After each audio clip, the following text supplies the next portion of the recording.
साहिब, मैंने चोरी नहीं की, वो बार बार कहे जा रहा था, पर उसकी बात पर किसी को विश्वास नहीं था।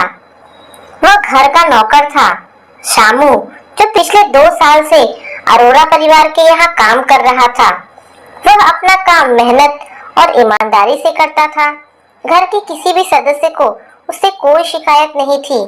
फिर आज ऐसी क्या बात हो गई जो वह बार बार एक ही बात दोहराए जा रहा था कि मैं चोर नहीं हूँ।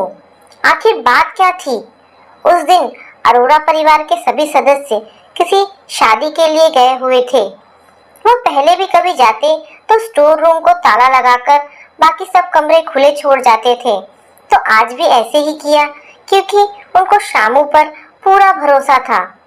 अगले दिन जब शालिनी अरोड़ा बैंक में अपना डायमंड सेट रखने गई तो उसने देखा कि हीरे की अंगूठी नहीं है।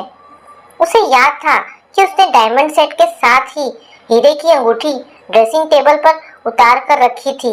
सब जगह ढूंढा पर नहीं मिली। उसने अपने पति शैलेश से पूछा, बच्चों से पूछा, पर किसी ने अंगूठी देखी ना थी। सामू से पूछा तो उसने कहा कि नहीं बीबी जी, मैंने कुछ नहीं देखा। बात पुलिस तक पहुंच गई। इंस्पेक्टर ने जब छानबीन की तो रात को शादी से आने के बाद उस कमरे में मिस्टर और मिसेस अरोड़ा के अलावा शामू ही एक बार सुबह चाय देने आया था, पर शामू ने तो कहा है कि उसने अंगूठी देखी ही नहीं। जैसे कि जब किसी के घर में कोई चीज चोरी होती है तो पुलिस का पहला शक घर के नौकर पर ही जाता है, ऐसा पुलिस इंस्पेक्टर का शक नौकर सामू पर भी गया और उसे पूछताछ के लिए थाने ले गई।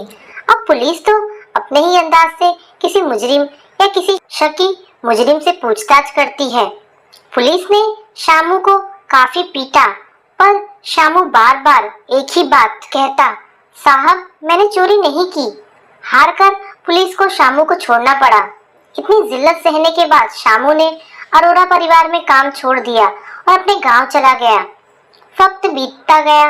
एक दिन घर की सफाई करते हुए जब नौकरानी ने कारपेट का कोना उठाया तो उसको कोई चीज नजर आई।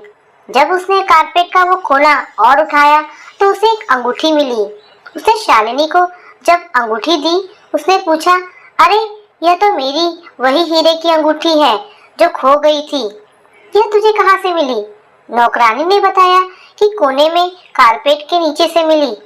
दरअसल आज कई दिनों बाद नौकरानी ने कोने में सफाई की थी। एक तो वो कमरे का कोना था और दूसरा उस कोने में एक बड़ा सा शोपीस रखा हुआ था। आज नौकरानी ने जब शोपीस हटाकर सफाई की तो कारपेट के नीचे से खोई हुई अंगूठी मिली।